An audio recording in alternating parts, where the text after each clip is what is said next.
ராமநாதபுரம் மாவட்டத்துக்கு உட்பட்ட புலியூர் கிராமத்துல 74 வயது நிரம்பிய சொக்கலிங்கிற ஒரு முதியவர் வசிக்கிறாரு. அந்த முதியவரோட சொத்துக்கள் எல்லாத்தையும் அந்த பொண்ணு எழுதி வாங்கிட்டு வீட்டை விட்டு விரட்டிட்டாங்க. இந்த அடிப்படையில அவர் சீனியர் சிட்டிசன் ஆயிட்டு கீழே கோட்டாட்சியருக்கு ராமநாதபுரம் கோட்டாட்சியருக்கு ஒரு விண்ணப்பம் கொடுக்குறாரு.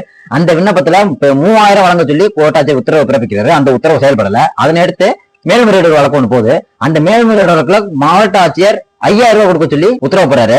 அந்த உத்தரவு செயல்படல. இதனால அறிவிப்பு கடிதம் ஒண்ணு நான் மாவட்ட ஆட்சியருக்கு எழுதுறேன். அந்த அறிவிப்பு கடிதத்துக்கு அந்த மாவட்ட ஆட்சியர் என்ன பதில் சொல்றாருன்னா, நீ சிவில் கேஸ்ல போய் பாத்துக்க, உரிமையல் நீதிமன்றத்தை போய் பாத்துக்க அப்படின்னு சொல்லிட்டாரு. இதுல முக்கியமான ஒரு விஷயம் என்னன்னா, சீனியர் சிட்டிசன் ஆக்ட் கீழே பெட்டிஷன் கொடுத்தா உரிமையல் நீதிமன்றத்துக்கு அதிகாரம் இல்லைன்னு பிரிவு 27 சொல்லுது. நான் மாவட்ட ஆட்சியருக்கு குறிப்பு வைக்கும் போது சென்னை உயர் நீதிமன்ற மாண்புமிகு நீதியரசர் எஸ் எம் சுப்பிரமணிய அளித்த திருப்புரையின் அடிப்படையில நான் கேட்கிறேன். அந்த திருப்புரை மதிக்கல. அந்த திருப்புரையில ஜீவனாம்ச வழக்குல மாசம் தொகை கொடுக்க சொல்லி கொடுக்கலனா பிரிவு 23 படி செயல்படு அப்படின்னு கொடுத்திருக்கு. அதை இந்த மாவட்ட ஆட்சியர் மதிக்கல. எங்களுக்கு என்ன சிவில் கேஸ் போக தெரியாமல இருக்குது? முழு அதிகாரமா அந்த சட்டம் உங்களுக்கு தானே கொடுத்திருக்கு. நீங்க சொல்லி நாங்க சிவில் கேஸ் போனோமா? எங்களுக்கு டைரக்டா போக தெரியாதா? அநியாயமா ஒரு முதியோர் வாழ்க்கை அழிச்சிட்டில, இதெல்லாம் நியாயமா தர்மமா? இதுதான் நீங்க சட்டத்துக்கு உட்பட்டு வேலை செய்யறதா? இதுக்குதான் உங்களுக்கு மாசம் கவர்மெண்ட் சம்பளம் தருதா? இதுக்குதான் நாங்க வரி கட்டுறோமா? இந்த தப்பு மட்டும் நீங்க பண்ணல மாவட்ட ஆட்சியர் அவர்களே, இந்த தப்பு மட்டும் நீங்க பண்ணல. தன்னோட உயர் அலுவலகம் தலைமை செயலகத்தை நீங்க முட்டாளாக்க முயற்சி பண்ணிருக்கீங்க. என்கிட்ட எவிடன்ஸ் இருக்கு. பேப்பரோட எழுத்து மூலமா நீங்களே கொடுத்திருக்கீங்க. எனக்கு அதிகபட்சமா என்ன பண்ண முடியும்? என் மேல நீங்க அவதூறு வழக்கு போடுவீங்க. தாராளமா என் மேல அவதூறு வழக்கு போடுங்க. BNS 356 என் மேல நீங்க அவதூறு வழக்கு போடுங்க. தாராளமா போடுங்க.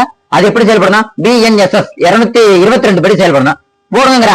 ஒண்ணு மட்டும் நல்லா தெரிஞ்சுக்கோங்க மாவட்ட ஆட்சியரையா, கலெக்டரையா, ஒண்ணு மட்டும் நல்லா தெரிஞ்சுங்க. இந்த சங்கதிகள் தொகுப்பா நீங்க என் மேல வழக்கே போட முடியாதுன்னு BNS 356 சொல்லிருக்கு. அந்த அவதூறு வழக்கு சொல்லிருக்கு. தாராளமா படிச்சு பார்த்துட்டு. ஏன்னா என்னோட நோக்கம் உங்களுக்கு தண்டிக்கிறது கிடையாது. இழந்த வாழ்வாதாரத்தை பெறது தேவையில்லாம இப்படி எங்க வாழ்க்கையை நீங்க சீரழிச்சிட்டு இல்ல, கெடுத்துட்டு இல்ல, தப்பு தவறி என் மேல நீங்க கேஸ் போட்டாலும் என்னால நிக்காது.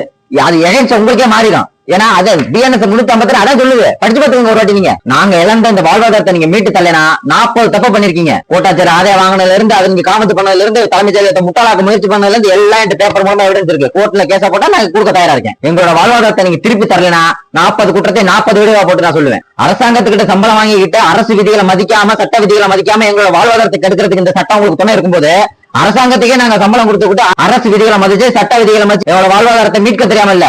காந்தி வெளியில போய் பார்த்தேன், நீதி கிடைக்கல. சுபாஷ் வழியில் இறங்கிட்டேன். பாப்பா என்ன நடக்குதுன்னு. சட்டம் அறிந்தால்தான் நமக்குண்டான அநீதிகளை எதிர்க்க முடியும் என்ற கருத்தோடு மேலும் சட்ட தகவலுக்கு நம்மளோட சேனலை சப்ஸ்கிரைப் பண்ணிக்கோங்க.